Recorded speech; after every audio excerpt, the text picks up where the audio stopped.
This is the Five Stars podcast. Let me talk to you. Hi.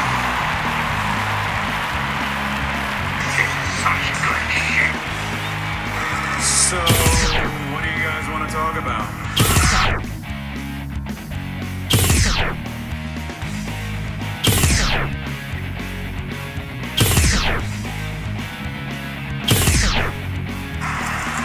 Tell me when I'm telling lies.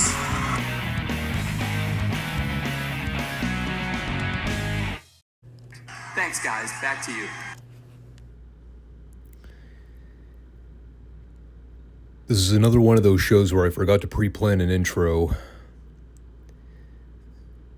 So we're going to ad-lib. We'll do it live. I'm going to sit here and wait until something interesting comes to mind. Well, nothing's coming to mind. So that's probably a good sign to just do the regular intros and welcome everybody to this train wreck of a podcast. We are the Five Starr Wrestling Report, here on YouTube and Rumble on Mondays and Fridays for all the fun wrestling talk. Make sure you subscribe, comment, like the show if you've not already. Appreciate the support where we can get it here. We are the wrestling podcast nobody knows but everybody needs. Loud and proud, baby. Today's going to be the regular Friday show we normally do. Well, you know what? I'm going to talk about the game plan for the channel at the end of the show because, you know, in terms of the scheduling over the next couple weeks, WrestleMania weekend screwing up everything, I just want to clarify how things are going to go over the next couple weeks. But since I poorly planned for the show here due to me not having enough time to sit down and think before I hit the record button, what do you say we just get into the reviews and try to wrap this puppy up in a reasonable time? I've been trying to avoid making these podcasts 2 hours. For my sake and the sake of people that don't want to listen to me ramble about wrestling forever, I'll meet you somewhere in the middle this week, and hopefully we can get this thing recorded in under 90 minutes. And we'll start with the Superstation show. Hopefully not spend an hour talking about it. It was already a very short episode to begin with. We got a series of those coming up over the next month. As we mentioned the other week, they've now made the transition to center stage. So even though it's still Saturday night on the syndicated programming, you know, the whole studio format has pretty much been eliminated. Now it's basically a glorified version of what you would see with NWA Pro or one of the other Sunday syndicated events. Again, it's not the end of the world. I always preferred the studio environment a lot more. But I have been on record saying the center stage look did give the show a more live event type approach. They could pack more people into the seats and just kind of fill up the room. I mean, even by this point in '89, the NWA hardcore fans weren't really soured on the product. So they were, for the most part, into virtually everything on the show. They've also made a lot of production changes when it comes to the opening Chiron. So it's definitely a post-Dusty era with WCW. Post-Dusty, post-Crockett, however you want to coin it. So the show opened with Michael Hayes and JR running down the card for the program. Hayes did a quick heat promo on Luger and basically said the only thing he needs to worry about is May the 7th in Nashville, because that's a date when Hayes takes the U.S. heavyweight belt from him. Notice how there's no mention of when May the 7th was. It's the Wrestle War pay-per-view for anybody curious. So, well, who should come over to the interview booth but Dick Murdoch? And he's obviously got his issues currently with Cowboy Bob Orton, who's already in the ring getting set to wrestle with Butch Reed. And, well, here's what happened. Murdoch said like 2 words to JR. Gary Hart, meanwhile, was trying to cut a promo from the ring to challenge Murdoch to come down and fight. But of course, the morons in the production room forgot to turn on the house mic. So Gary was just talking into an empty microphone. And so Murdoch starts to take off his watch and his jacket. He also removed his front fake teeth, which JR comically said, "Well, I'll hold your watch, but I'm not holding your teeth." And somehow it was decided on the fly that Murdoch was able to take the place of one of the job guys in this match and then be the other guy's partner. Why this was permitted, I'm not entirely sure. But Tommy Young didn't seem to take issue with it. By God, as long as Dickie was holding onto that tag rope. I have no idea where the other job guy disappeared to. The heel shit canned him at the beginning, and he apparently fell into a black void, never to be seen again. I believe they said the blonde guy here was Bucky Ziegler, which is an epic job guy name. So the heels beat up on Bucky for a bit. They taunted Murdoch on the apron. And eventually Butch Reed got too cocky. Decided he was going to try for a body slam way too close to the babyface corner. So Bucky reached out and blind tagged Murdoch to start the comeback. And as Murdoch got in there and started running wild on the heels, we get this absolutely ridiculous spot where Gary's trying to hold Dickie around the waist while Bob Orton's got him tied in the ropes. Tommy Young is looking right at him the whole time. He can clearly see Gary Hart on the apron interfering right in front of his fucking face. Does he call for a DQ? Does he admonish Gary Hart and kick him out from ringside? Nope. He totally ignores it. Like it never once drew his attention away. So they basically bury Tommy Young here as an incompetent buffoon. God, the one referee whose legacy was never tarnished. Unreal. So finally Tommy calls for the bell once the heels start ganging up on Dickie. They basically went to a break while the heels were in the middle of getting the heat on Dick. Nobody bothered to come out to help. None of the baby faces cleared out from the locker room. No security. Just, they left us on, someone needs to come out and put a stop to this.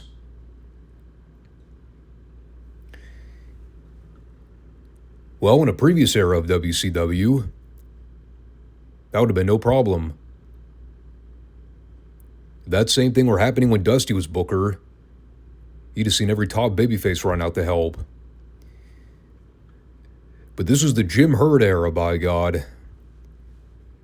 And details like that were usually kind of glossed over unless somebody with a pen actually had a clue.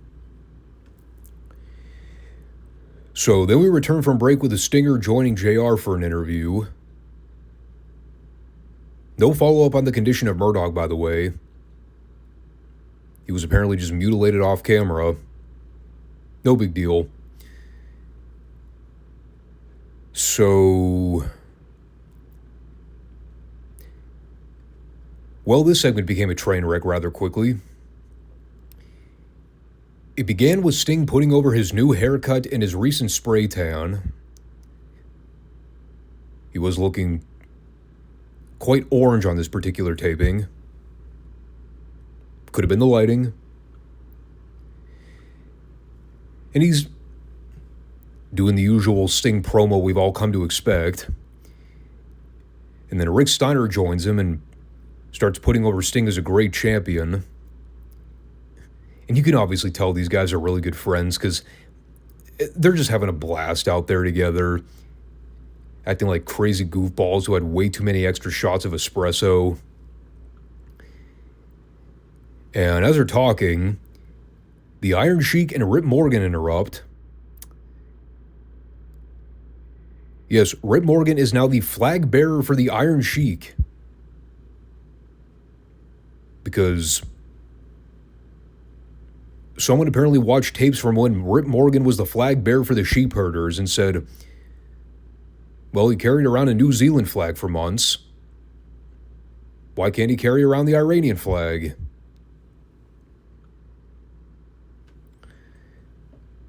So, as you can tell, a lot of forethought was put into that decision. God, JR tried his best not to have a mental breakdown here. You could tell.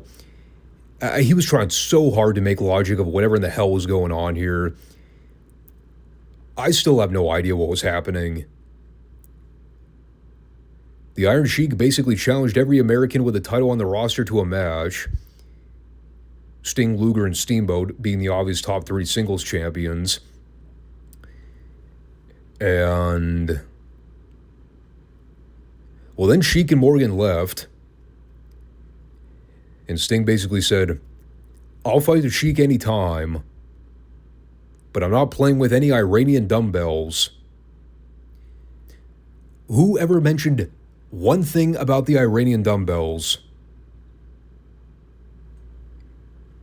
Yeah, this segment was very cluttered. From there, we pitch back to the ring for the Great Muta versus Greg Evans. It went approximately 30 seconds. Muta tried to spit green mist at Evans at the beginning, but Evans ducked it and got like 2 or 3 moves in. And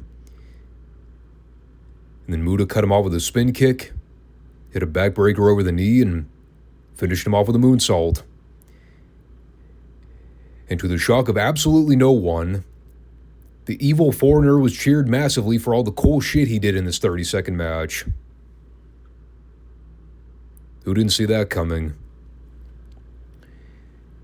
And that then took us to the Road Warrior Varsity Club footage from last week, which was actually footage from the Clash 2 weeks prior to that.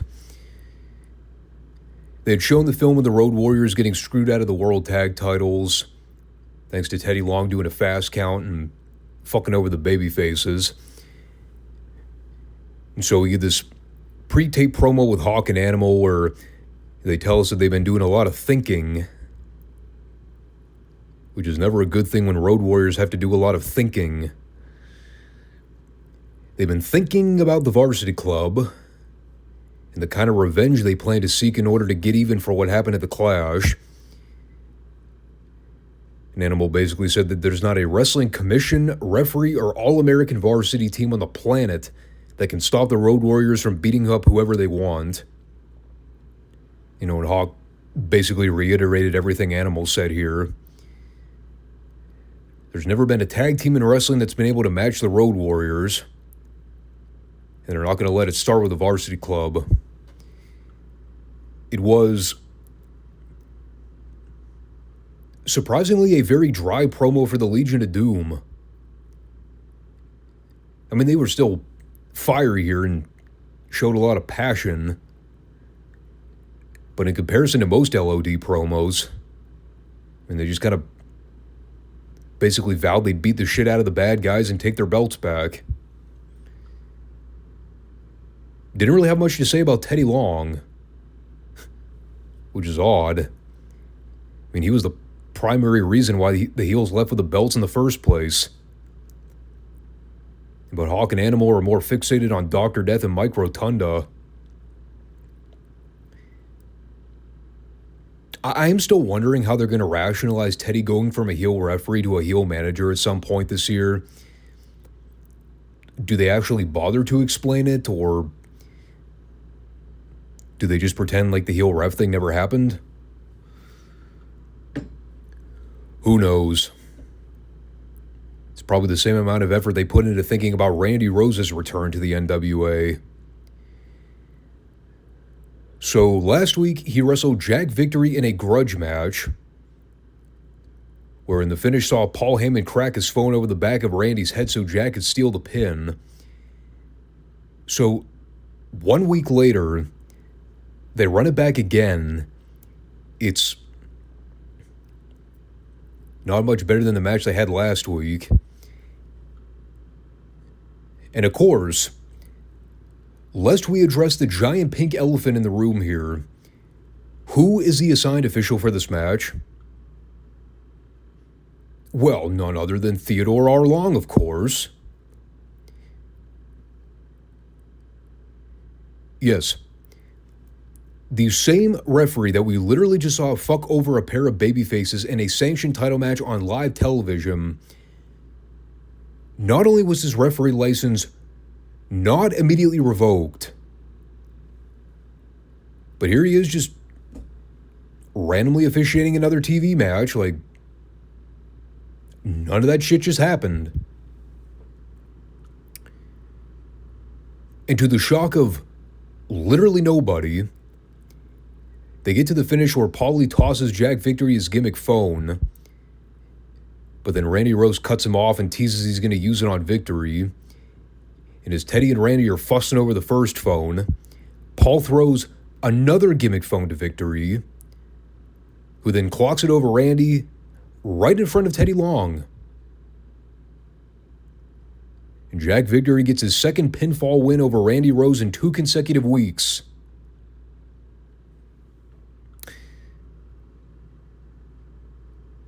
Did I mention Teddy was the official for this match?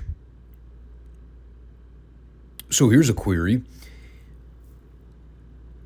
Who assigned him to be the ref?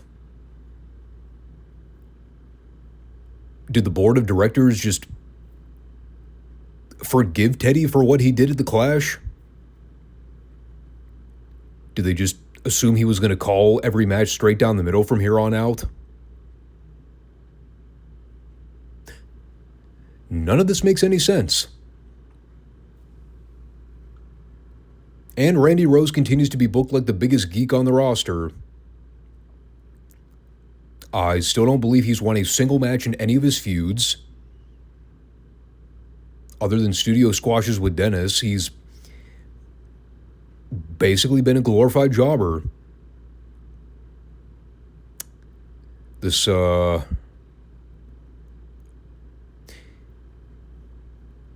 this feud kind of sucks. Not gonna lie. When you're doing multiple consecutive jobs to Jack Victory on television, dude, you may as well just hang up the boots. Put your 2 weeks in now, brother. Ain't no recovery from that. We had Rick Steiner versus the Raider, which is only really notable for one thing that took place when Steiner was coming out for his entrance. And that was the very first cameo we had for Nancy. Yeah, she ran out from the front row and wrapped herself around Rick like a gorilla. Which is obviously the story that they're doing on television before she officially debuts as Woman, when she showed up as the #1 fan of Rick Steiner. So, yeah, they were planting the seeds for that here. It was just funny because, Rick's supposed to pretend to be all confused about it. No security ever ran out to try and pull her away to make it look any way legit. They just let this crazy woman jump one of the boys like she was no threat.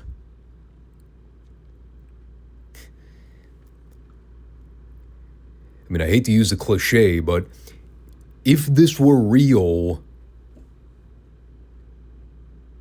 yeah, that totally would not have flown. She'd have been tackled immediately and taken out of the building in cuffs. So Steiner made quick work of the Raider and beat him with a belly-to-belly in about a minute. Then we went over to the interview station where Kevin Sullivan ripped into Missy Hyatt and Rick Steiner for a minute. It was very strange in the sense that, Sullivan's over there calling Missy a bleach blonde bubblehead, saying that if Rick is the definition of what she calls a man, that makes Eddie Gilbert nothing but a little boy. And I'm sitting there watching this like, why the fuck is Rick Steiner letting this asshole talk to Missy like that? Dude is standing 10 feet away. He should have just forearmed Sullivan in the jaw and laid him out right there. No, instead they had to save that spot for Missy so she could call Sullivan a fraud. Then she cold-cocked him with a slap.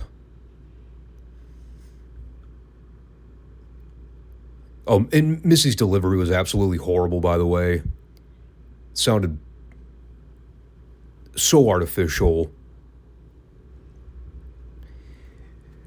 What didn't sound artificial was Ric Flair vowing that he would win back the world title on May the 7th. Even though he basically regurgitated all the usual Flairisms. At least he looked hella good doing so. Those fucking pink shades were dynamite, man.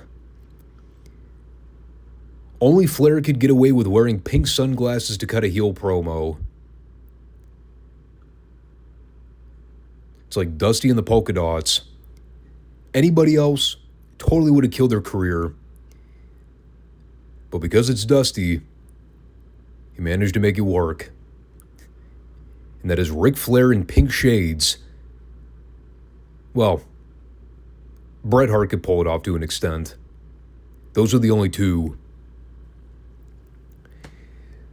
So that brought us to the advertised TV main event. It is a world title match with Ricky the Dragon Steamboat defending against Ron Simmons. And yes, you heard that correctly, this was a title match.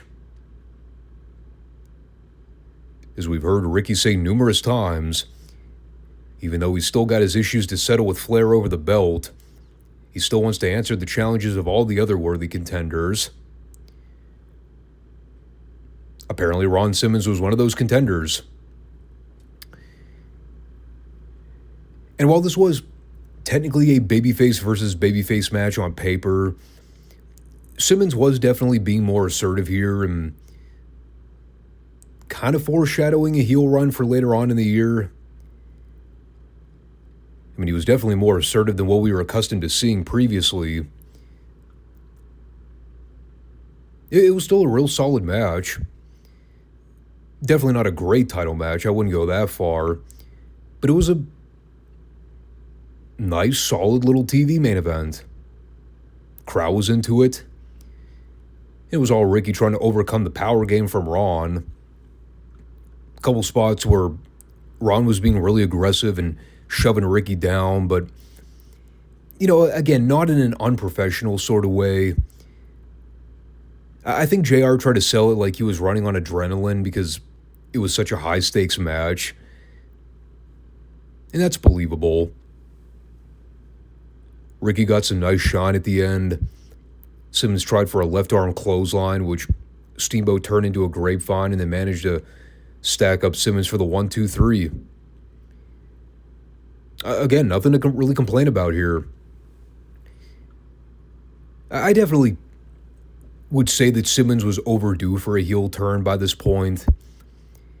His run as a babyface wasn't terrible, but he was so vanilla in terms of his presentation. Remember they tried to make him the spokesman for telling kids to say no to drugs? He just kept coming out on television every week and restating the same promo over and over again.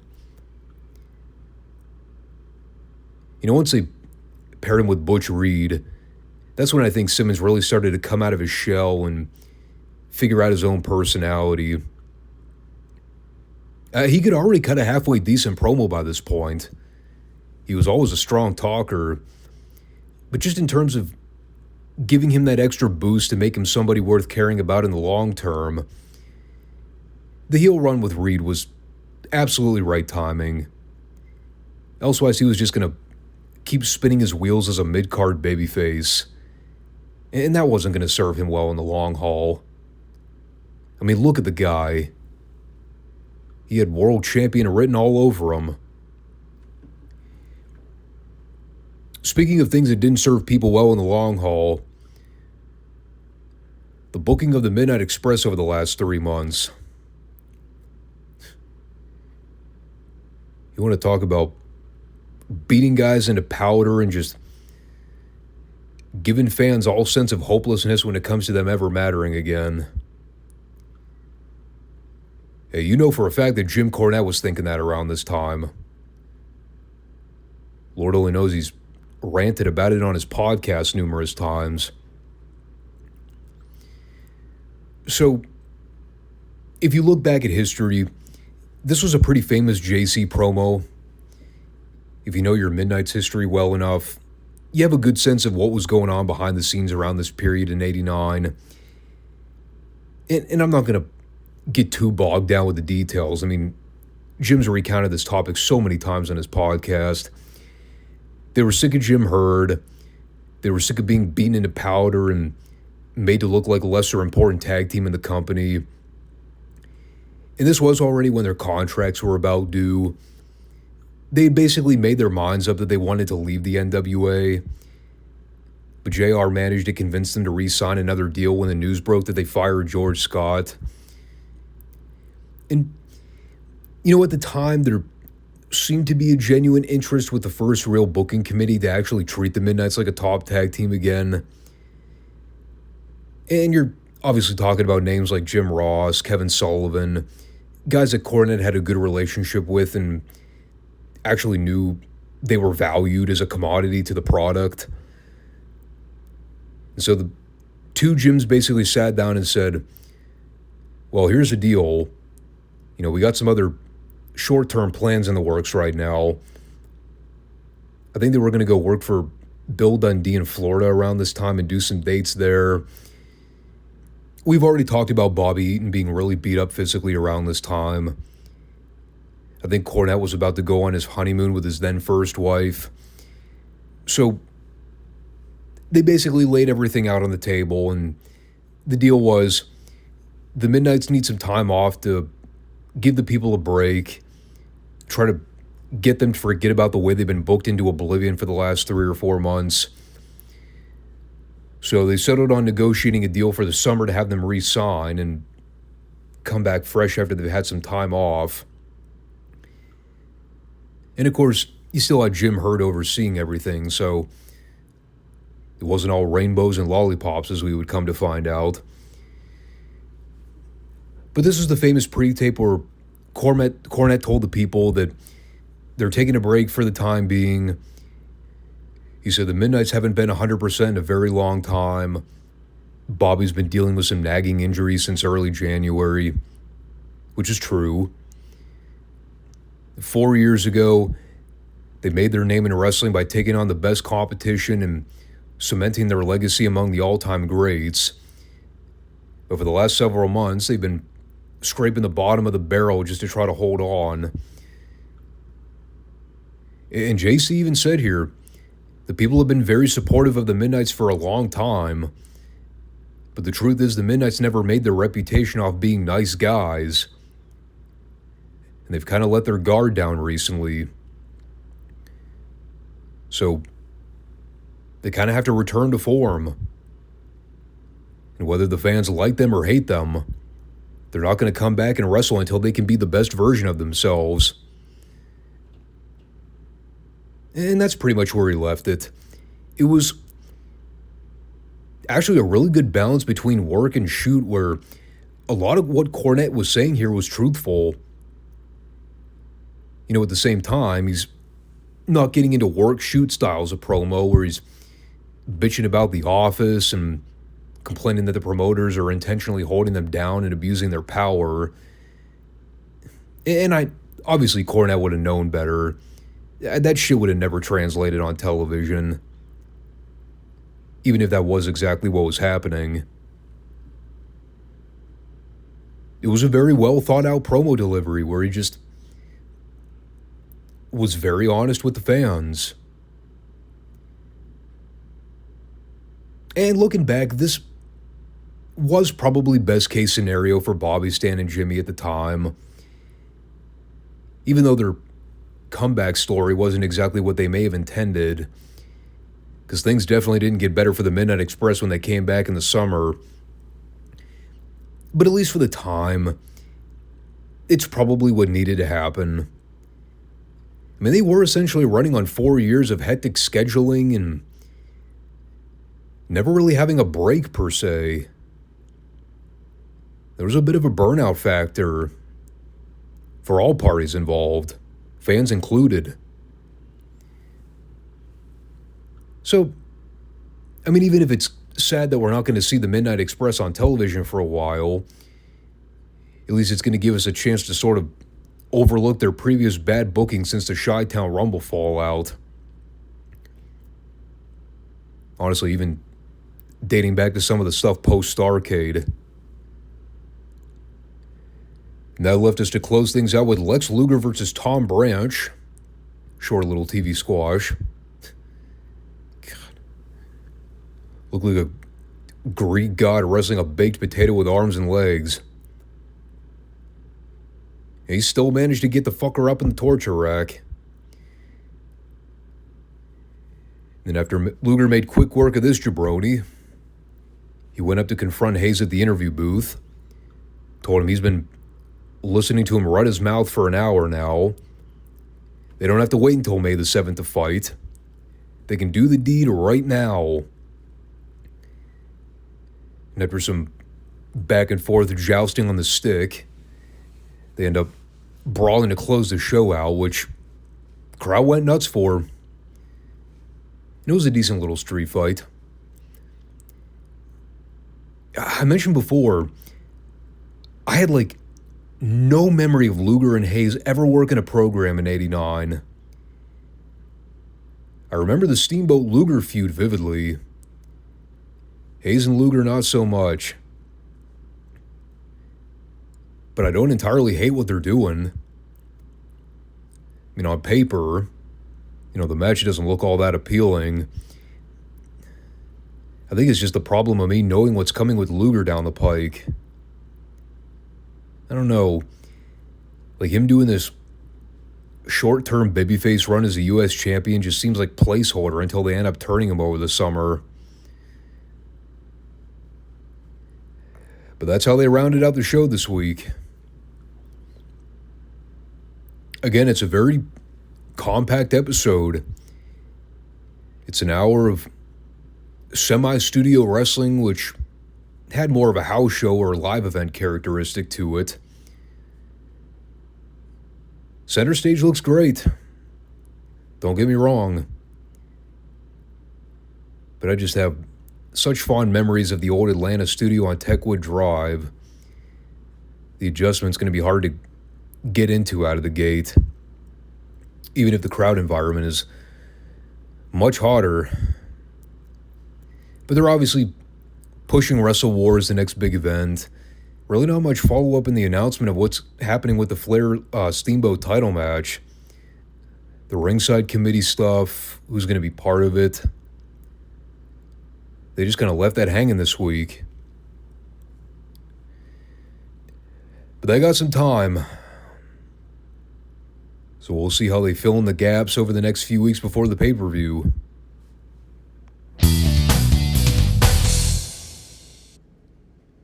Meanwhile, on this week's exciting episode of Midsouth Television, finally going to figure out who's going to win this fucking TV title tournament that's been going on for 83 straight weeks. For the record, I was not attempting to make a Nitro Raw ratings joke. That was just coincidentally the one number that came to mind. Sorry, Bischoff. Not stealing your thunder here. But it is true. And this tournament has been going on for about 3 months? But this is the week where we determine the winner of the 10 grand and the gold medal. And if you get out your inflation calculator, you can calculate what $10,000 in 1984 would equate to in today's economy. The answer is a lot. So they spent the first 10 or so minutes doing a brief highlight clip to show how Terry Taylor and Crusher Khrushchev made it to the finals. It's funny because this actually lasted longer than the match. I'll get to that in a while. But to kind of jump ahead with some of the comments JR made at the tail end of the recap, the main story coming out of the tournament is that Khrushchev basically made it to the finals without really having to lift a finger. A lot of the decisions for his matches were very tapered. Meanwhile, Taylor actually ran through the gauntlet and beat the likes of Buddy Landell, Masayo Ito, and Butch Reed to advance. Even though the match with Reed ended up going to a time limit draw.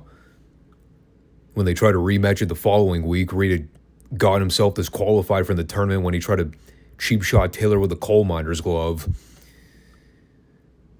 And JR did a phenomenal job breaking all this down with the clips. And going back to the second round for Khrushchev, after he had already advanced beyond round one, I think if I'm not mistaken, round one was supposed to be Khrushchev versus Hacksaw Duggan. But because they had shot the angle where the Russians attacked Duggan with the coal miner's glove, Khrushchev advanced to the second round via forfeit. So the tape of Khrushchev versus Magnum TA was the second round. And you might remember, this was the match where Mr. Wrestling 2 had thrown in the towel and Magnum was up in the over-the-shoulder backbreaker. And they had that really awkward ref distraction spot that went on for like 45 seconds where, the ref never turned to look over his shoulder to realize that Magnum had slipped out of the hold and had Darso pinned. But that was their way of eliminating Magnum and continuing the tension between him and Wrestling 2. That was actually before they officially broke up as a team. And, of course, there was the Butch Reed Terry Taylor semifinal round. After they had done the time limit draw the week prior, you had the angle where Taylor shoved Reed into the ring post. And then Butch Reed came out in the next segment with his arm in a sling, trying to get Midsouth to postpone the rematch until he was healthy. Turns out he was hiding the coal miner's glove under the sling the whole time. So he ended up cheap shotting Taylor in the ribs, and he got himself ousted from the tournament. So again, very well put together highlight package. And again, JR connecting all the dots and relaying the timeline great. I keep joking the fact that this tournament's been going on for as long as dinosaurs were roaming the earth. It's obviously an exaggeration. Overall, the tournament wasn't bad.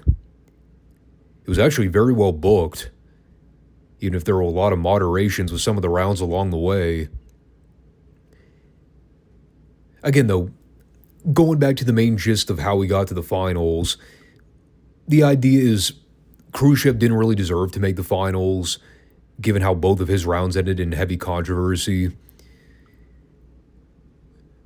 So now as we move into the match with him and Taylor, it gives the people a little more of a reason to rally behind the babyface to show that Khrushchev being in the finals was a fluke.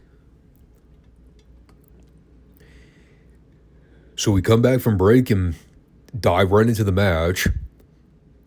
They obviously wanted to allot enough TV time to it. If only they knew the swerve that was coming. So, it's funny because I've been on record saying that I really don't remember a whole lot about this tournament, especially the end result. I knew that Taylor ended up becoming the TV champion at some point in '84. I just couldn't remember if he actually won the tournament or not. And then, like a light switch, as soon as I saw the angle they did here, I was like, okay, now I sort of vaguely recall how they did this. Didn't connect the puzzle pieces at first, but yeah, this all made things tie together very well. So right before they start the match, Reeser Bowden calls Taylor down to ringside to be presented with a bouquet of flowers. And a very lovely, attractive-looking female gives Taylor the flowers, saying that they're being gifted to him on behalf of a young, poor, sick girl who could not make the show this week. But she wanted to show her appreciation for Taylor because she was a big fan of his. And again, the minute I saw the flowers, I was like, yep, those are getting destroyed before the end of the segment. And wouldn't you know it, who should interrupt here but Butch Reed, the sleazeball. You know he's up to no good. And he's immediately calling BS over the fact that Taylor's wrestling in the finals when he couldn't even beat Reed, saying he should consider it a blessing that Midsouth saved him from getting beat up by Hacksaw. And so, Taylor blows him off and gets back in the ring. And it looks as though Reed's going to walk away and let the match proceed as such. Then Reed comes back with a bouquet of flowers and immediately starts ripping them up and throwing them at the apron. Turns out it was a trap. And Taylor fell right into it. Because the minute he tried to go outside and collect the pieces, Reed snuck up from behind and attacked Taylor, gave him the pile driver on the concrete and laid him out in a heap. And Darso, meanwhile, was just standing in the ring with his hands on his hips, loving every second of it, because he knows exactly what's going to happen. It's interesting how memories can start to come back over time. Like I said, as soon as I saw the deal with Taylor being given the roses, I immediately remembered how this all went down. I just didn't remember it was the angle for the finals of the TV title tournament. I just kind of remembered it as a random heat angle they shot on television one time. So we return from commercial, and Khrushchev is still in the ring. Reeser Bowden's doing his dry, monotone breakdown of what we just saw previously. And, well, it appears as though Taylor's going to have to forfeit the match due to the neck injury. But he has the heart of a warrior, and he returns to the ring with a neck brace and tells Pee Wee Anderson to ring the bell and start the match. And the only thing that killed this particular moment was the one singular fan you could hear in the crowd go, "Aww." When they saw Taylor come out with that neck brace, it just totally ruined the vibe. Like, it didn't even sound genuine. It sounded like somebody was trolling. Like the kind of thing you'd expect a heel manager to do to get heat on himself. So that was bad. But the match went pretty much as you'd anticipate, given the condition of Taylor here. The man fought, and he tried. But he was no match for the Russian sympathizer here. And Taylor got a few hope spots early on, but then he got shot off into the corner face first. Khrushchev immediately went on the attack and started going after the neck. Hit Taylor with one pile driver, and that was all she wrote. Even though I'm pretty sure Taylor's foot was under the bottom rope, but we're not going to speak in technicalities. And the post-match is great, too, because Butch Reed and Nikolai Volkov come out and celebrate with Darso like he just ran the whole gauntlet by himself, despite having copious amounts of help along the way. Of course, Reeser has to be impartial as he says, "It is my honor to present Crusher Khrushchev with this beautiful gold medal and the $10,000. He just wanted to punt him in the groin. Not Khrushchev, I'm talking about Reeser. And, well, Khrushchev looks at this medal and believes it's the coolest trophy in the world. It's literally just a generic-looking medal with a red, white, and blue ribbon. Nothing all that special about it. But Khrushchev was enamored by it. And that's all she wrote. Crusher Khrushchev is the winner of the World Television Title Tournament here in 1984. Despite all the chicanery along the way that helped him get to the finals in the first place. And all poor Terry Taylor got out of it was a broken frickin' neck. So we obviously have more to this story. We'll have to see how it transpires. You know Taylor's going to want a fair title shot down the road. Then coming back from break, we had a quick little pre-tape promo from Bill Watts in Bixby, Oklahoma. Sort of a recap promo on the last Stampede and him talking about how much it meant to come out of retirement and get that spark back one final time. Everything the Midnight Express did to him in the lead-up, him wanting to get revenge on Jim Cornette. The passion and the fire was there one final time for the Cowboy. And just as they were going to go pitch to the film from the Superdome to show the highlights of what went down in the Bill Watts Stagger Lee versus Midnight match, well, something got switched around in the production truck, conveniently enough. Instead, we get a highlight package of the Rock and Roll Express versus Buddy Landell Butch Reed tag match from last week's taping. So, well, someone clearly got their grubby little hands on the Superdome tape. Wonder who that could be. Well, I'll be... Wouldn't you know who won the pony? That no-good sissy Jim Cornette got his hands on the tape. Well, I'd never have guessed. So he and the Midnights are standing front and center with a giant roll of film from the Superdome. There's Dennis cutting strips of the tape while Jimmy's feeding it to him, saying nobody's ever going to see the footage. Man, if only there was a way to record backup footage. If only DVR existed in 1984. Now the Midnights really would have been screwed. So this is all great. I mean, everybody obviously knows that the Midnights got embarrassed and humiliated, even without having seen the tape. So it just makes the whole thing that much better. And that, of course, led to the match they had this week with Tony Torres and Josh Stroud. Or as JR called him, Tony Torres. Torres. Wherever you want to put the stress mark, doesn't matter. Tony Torres was horrible in this match. When you can't have a good match with the Midnight Express, something is wrong with you. And this poor Tony he could not get anything right with his spots.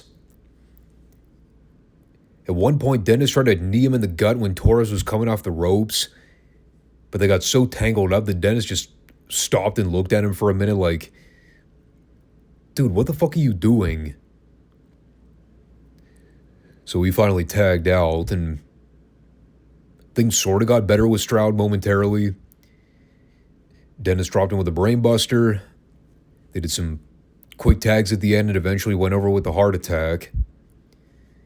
By the way, it wasn't really explained how Corny managed to obtain the entire roll of film from the Superdome show. I can only venture a guess that he somehow managed to pay off Joel Watts. I always knew he was a turncoat. All the shit people give Eric Watts. Joel was the real bad apple. I knew it all along. So we come back to see the highlighted footage from well, conveniently enough, the Superdome.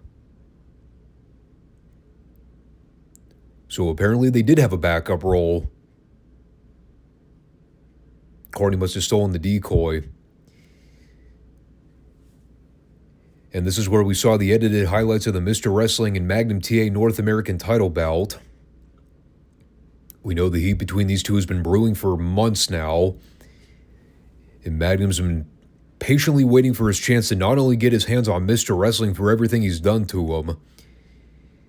Keep in mind, too, he's also been patiently waiting for a North American title shot.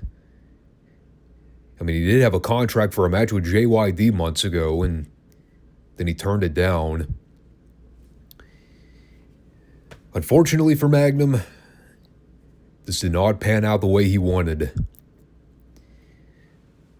So we go to the tape where we see Mr. Wrestling shove Magnum into Carl Fergie, the official. And while the ref is down selling, Mr. Wrestling had pulled out the gimmick to load up onto his knee to try to catch Magnum with the knee shot. But then Magnum turned the tables and obtained possession of the gimmick. So he slipped it onto his knee pad and gave Mr. Wrestling a taste of his own medicine. And while Mr. Wrestling took the bump out to the floor to sell for a minute, we then see another masked Mr. Wrestling hit the ring from the other side to jump Magnum. Speaking of decoys. And of course, for those that don't know, I'll go ahead and spoil it now. This was the official debut for Hercules Hernandez. He had joined Midsouth in '84 to start off as Mr. Wrestling's newest protege. Obviously, before they unmasked him later on and he ended up working as himself. So he managed to help Mr. Wrestling retain the belt here. And they basically sold the story as Carl Fergie not being able to distinguish the massive physique difference due to him being groggy. You know, having been bumped by Magnum earlier in the match. But, yeah, that was their dusty finish here at the Superdome. Interesting side note here, too. I don't even know how many people would know about this or not. In order for the wrestling magazines not to confuse readers about the identities of Mr. Wrestling and Mr. Wrestling 2 in Mid-South, you know, because they had already changed Mr. Wrestling's name to Mr. Wrestling, and they obviously couldn't just call Hercules Mr. Wrestling 2, otherwise that would be way too hard to distinguish in the magazines. They actually ended up referring to Hercules as Mr. Wrestling 3, even though on television he ended up becoming Mr. Wrestling 2. Again, just to try to decipher the personas. So, let that be a life lesson to anybody trying to come up with the ring names in the business. Don't be too generic. You might confuse the journalists and make it too hard for them to identify talent. And so that took us to Magnum's match with Dale Veazey this week. Oh boy, Dale Veazey. The better half of Sergeant Buddy Lee Parker in State Patrol. I think they said this is his TV debut. It's weird. I could have sworn I saw him working matches in '83, but maybe I'm wrong. Quick match for Magnum. Dale tried to jump him before the bell, but Magnum quickly turned it around and won with the belly-to-belly. Crowd was super into Magnum this week. So him eating the loss of the Superdome really paid off. Got him massively over here. Yeah, really not much else to say about that one. But we did follow that with the official in-ring debut of Mr. Wrestling 2, better known as Hercules Hernandez under the mask. Mr. Wrestling did a tremendous heat promo right beforehand where he's putting over Hercules as his newest protege. The man he's been secretly training for the last 2 years. A man that is twice the size of Magnum physically, more impressive, and more loyal than Magnum could ever hope to be. And, well, I don't know about the loyalty thing, but he ain't wrong about the size difference. So Hercules absolutely wiped the floor mat with Joe Savoldi here. The old cliche of whipping him like a government mule. It wasn't a pretty onslaught, but he made easy work of Savoldi here. Some nice power moves. Stomped him and laid into him with some really nasty-looking boots at one point. And, of course, Mr. Wrestling was good on the floor, serving as the coach. And right as Hernandez went to pick Savoldi up for the torture rack, Magnum hit the ring for the disqualification and started laying right into Hernandez. Of course, Mr. Wrestling was right there to jump from behind so the heels could get the 2-on-1 advantage.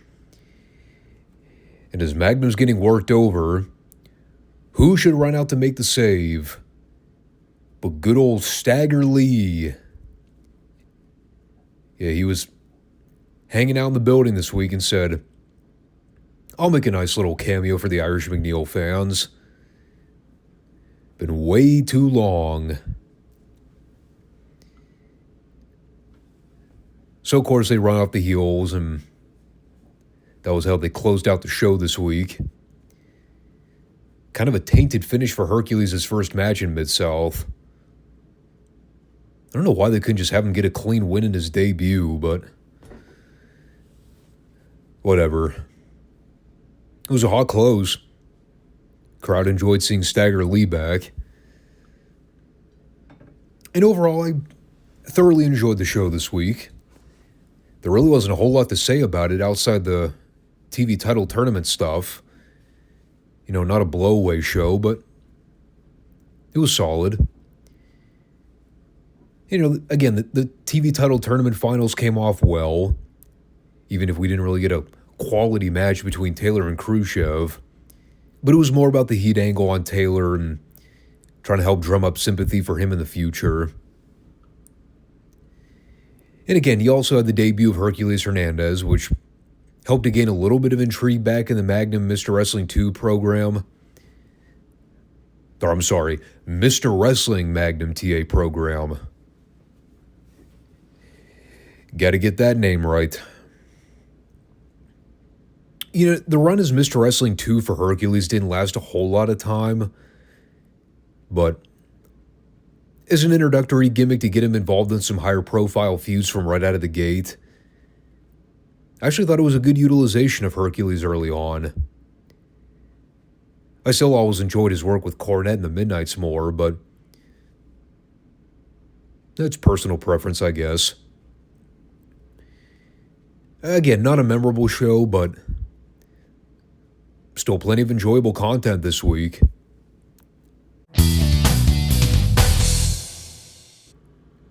And that leaves us with World Class for the week. And right from the top of the card, we heard that they had to rearrange it due to Kerry not being able to make the show. It was originally scheduled to be Kerry and Michael Hayes in a singles match, but now we're getting Hayes and Bruiser Brody instead, which I am certainly not going to complain about. It's not like Kerry Von Erich versus Michael Hayes is a fresh, never-before-seen matchup. I think we've only seen that about, I don't know, give or take at least 5,000 to 6,000 times in the last 3 years. At least Brody versus Hayes hasn't been beaten into the dirt.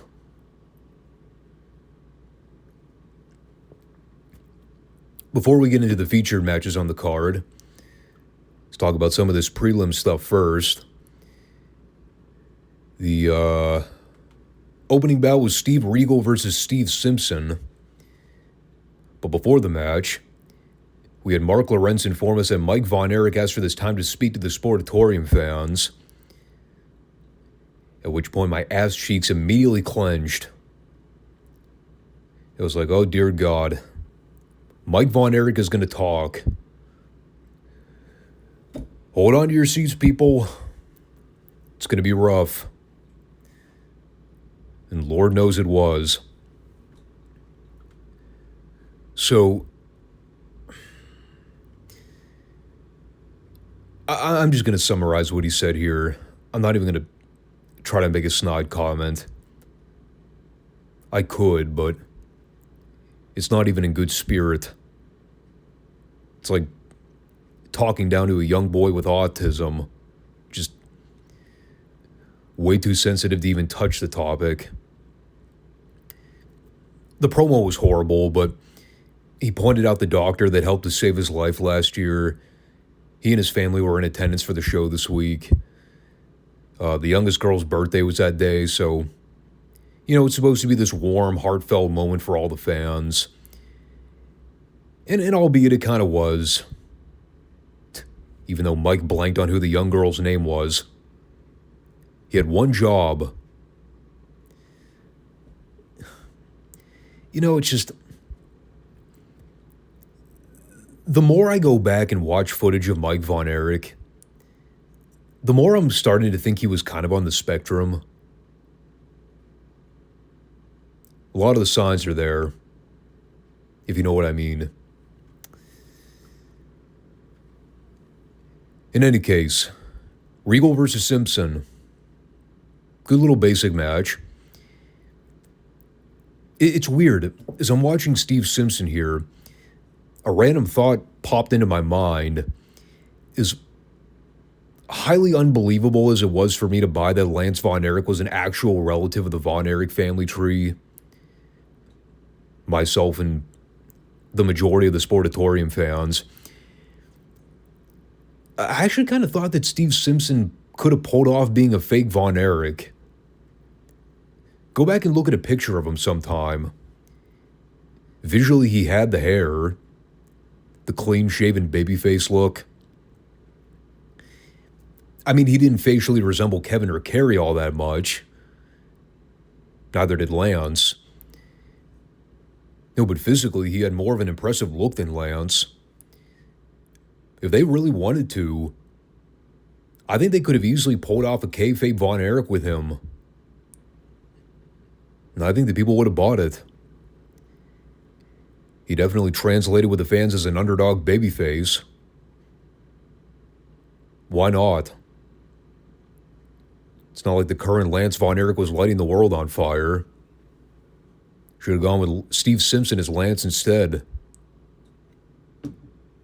Like I said, it's a fun back and forth match. Simpson sold well when Regal was getting the heat on him. Didn't really have the best comeback. Looked a little choppy. But Regal tried to cut him off at the end by shooting him off and going for a power slam. Then Simpson caught Regal in a small package and got the upset 3 count. And then he slapped his ass cheek at Regal after the fact. Kind of a douchey thing for a babyface to do, but it can overlook it. I think I talked about it a couple weeks ago when we first saw Steve Simpson show up in World Class. I don't remember all that much about him, but the more I see of him, I just can't help but think to myself, how in the hell did they never take a look at this guy and think he could have pulled off being Lance? If they could have just waited a bit longer to pull the trigger on bringing in Lance or introducing the character, who knows what might have happened. It might have actually gotten over. So they followed that with a pre-taped Michael Hayes promo, making sure to let everybody know that the PF stands for Purely Sexy. I wonder how many people actually know that. It wasn't too often the announcers put it over on television. So, well, this is kind of an interesting ordeal. And we all know the Freebirds are up against the gauntlet at Texas Stadium. They'll be defending the 6-man belts against the Von Erichs in a lumberjack elimination match. But Hayes has some other aspirations in the meantime. He informs us here that he went ahead and got himself a manager's license, and he has a goal to become the greatest manager in all of pro wrestling. So how's he going to achieve that? Well, he's going to manage the Great Kabuki in a series of gauntlet matches at the Texas Stadium event. The record for most amount of consecutive wins in a singular event is 3. So Hayes is going to have Kabuki run through 4, count them, 4 guys. And that will cement Hayes as the greatest manager of all time. Because that makes sense to Michael Hayes. Merely using Michael Hayes' logic. And, well, he didn't explain who the 4 challengers would be. I presume they'll be hand-selected by him. Surely he wouldn't put faith in World Class to give him ham and eggers. But, yeah, he also informed us that after he gets through with Fritz's Punk Kids, they're going to rename the David Von Erich Memorial event the Freebird Night. Also, yes, the Great Kabuki is back.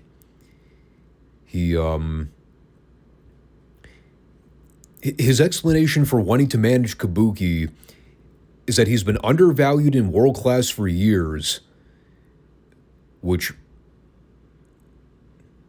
isn't entirely true if you go back and look at history. I mean, at one point, he was probably considered one of the top heels in the territory when Gary Hart managed him.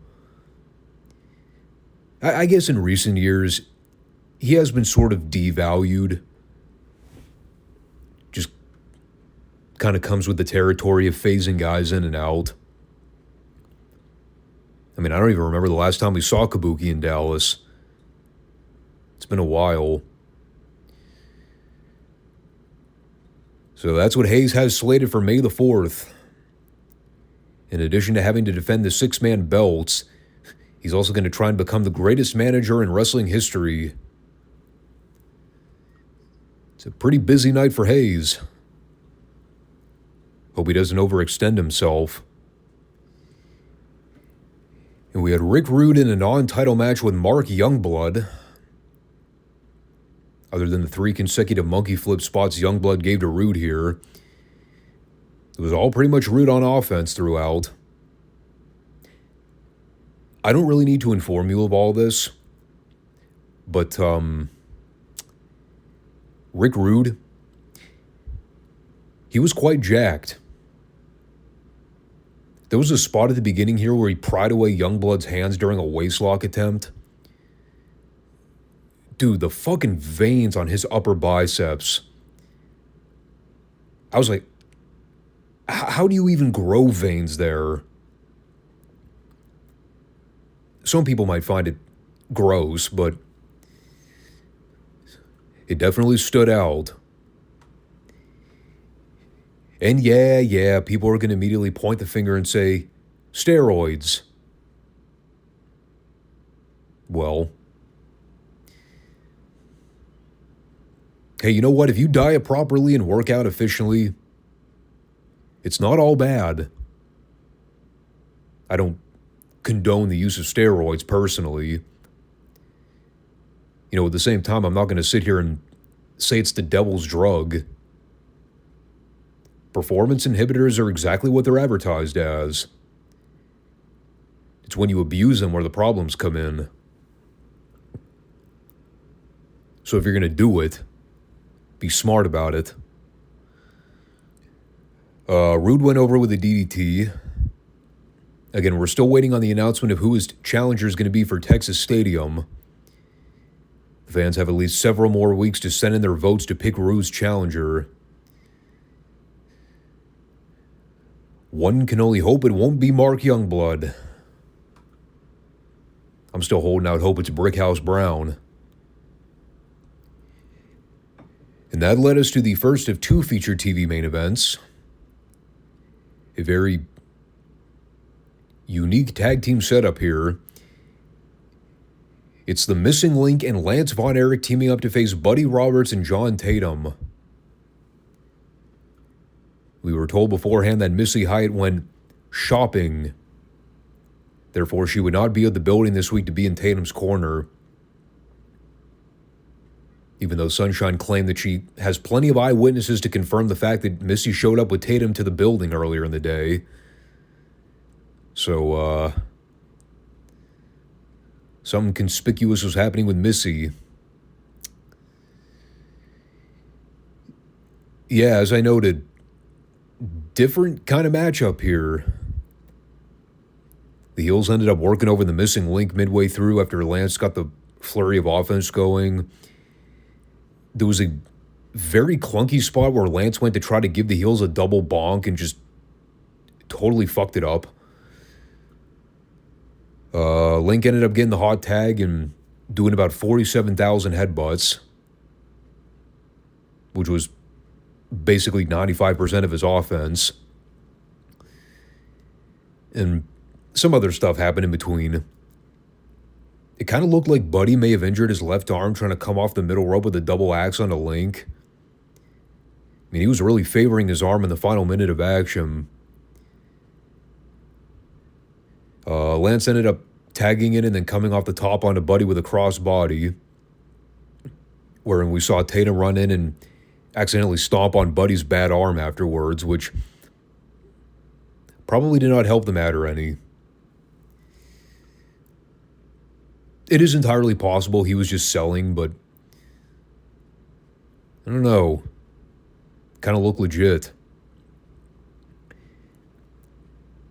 The main story coming out of it was the fact that Missy didn't make a single appearance. It was odd, too, because they made such a big stink about it during Sunshine's promo at the beginning. Like, you almost kind of had to figure she was going to run out at the end to cause a distraction or something. And the fans were chanting, "We won Missy" at one point. Granted, not because they wanted to see Missy, they just wanted to see Sunshine gouge her eyes out. But, it was a very unconventional match. Not exactly the kind of babyface tag team I would have expected. Lance Von Erich and the Missing Link. What a pair. And that brings us to the main event of Michael Hayes and Bruiser Brody. Brody, who had a very large scar directly under his chest. And I know for a fact that scar was not there last week. So I don't even want to know what happened there. Some great commentary from Bill Mercer at one point when Hayes had thrown Brody out onto the timekeeper's table. Brody lands on some sound equipment. So you hear the microphone cables start to react under Brody's weight. And this is where Mercer calmly informs us of the technical term feedback. And he wanted to go further into detail explaining what it all meant. But time constraints. Yes, apparently it was a multifaceted conversation to explain what technical feedback was. Damn, I was so sad to hear about him passing away the other week. He was such a great addition to this show. You know, again, it's a decent match. Didn't really have a whole lot to say about it. A lot of back and forth soup bones being thrown here. Brody throwing that massive boot into Hayes' face multiple times. And the whole thing comes to a head when Terry Gordy hits the ring for the DQ. And he's carrying a pair of handcuffs with him. So he and Hayes end up pinning him to the corner turnbuckle as they start stomping on him. And they spend so long trying to get the other end of the cuffs tied to the corner. Gives Lance plenty of time to saunter down to the ring to send the Freebirds packing. I was not entirely sure how Lance managed to obtain the key to unlock the cuffs. I presume Gordy just dropped them as they were fleeing the ring and I missed it. Not a very smart thing for the heels to do. But that was World Class's efforts for the week. I think they were really trying to hype next week's show as a big deal. We are going to see the return of Chris Adams. He's going to be in a big featured tag match against Rick Rude and I think Michael Hayes. I know he's teaming with the Iceman. But that'll be a special moment. Getting to see Chris back in Dallas after some time away. Think about it. It'll be the first time seeing him in the Sportatorium since right before Gino died. You know, that's always something I didn't consider as we're talking about this Rick Rude title match for Texas Stadium. You know, we've been talking about the idea that it might be Bruiser Brody or maybe the Iceman. Someone like that who ends up getting voted to wrestle Rude for the belt. I did not mention Chris Adams. Partially because he was off television for so long, I just kind of assumed that he wasn't coming back until after Texas Stadium. But now that we know he's returning next week, that's another potential name to throw into the stew. Could be Chris getting the title shot very soon. Because we all know he does end up winning the belt. But again, I don't know if that happens at Texas Stadium or a little bit later in the summer. Guess we'll see. Could be a great program, though. Him and Rick Rude. It's going to be a dynamite program. No pun intended. Oh, trust me, I wouldn't let Tony Khan touch this program. Absolutely not. Not with the way his mind works. He'd fuck it up 6 ways from Sunday if he tried to book that feud. In any case, that's all I got for this one. Another very short world-class review this week, and that's all there is to it. Folks, I guess this is where I kind of give everybody the update on what's happening over the next couple weeks. So, I talked about it on Monday. This weekend is just going to be very hectic for me. And because it's WrestleMania weekend, I just want to make sure I allot enough time to give myself record time, editing time, and uploading time. So for Monday, we will do WrestleMania 41, Night 1 and 2. There will not be a Retro Raw review. And because I'm just not going to have enough time to sit down and watch any of the classic shows this weekend, there will not be a Friday show next week as well. So we will resume with all the classic content in 2 weeks. And we'll hopefully pray that WWE doesn't host WrestleMania mid-April next year. I think everybody's generally under the consensus that it was not a good idea to push Mania back this far. So at least we're all in agreement there. Hopefully they make that change next year. But I'll catch you guys on Monday and we'll see how the show goes. I'm not doing a preview predictions. I just haven't spent enough time trying to analyze all the matches on the card to really care. And there's a few that I'm interested in. But like I said, the Cody Cena match is really the only match that I have any vested interest in.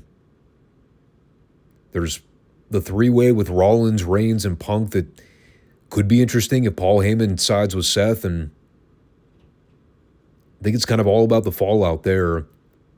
The match itself I'm kind of ambivalent about because it's a three-way. I don't have the card pulled up in front of me right now, but yeah, there's just really not a lot that appeals to me this year. They just kind of butchered the card.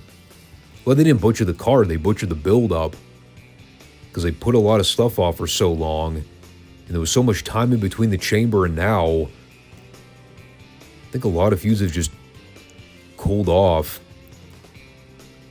But they got 7 matches announced for Night 1 and 6 announced for Night 2. And you all know the way WWE PLEs work. So it'll probably be 4 hours each night. We'll see. But we'll catch you guys all on Monday. Take care. Peace out.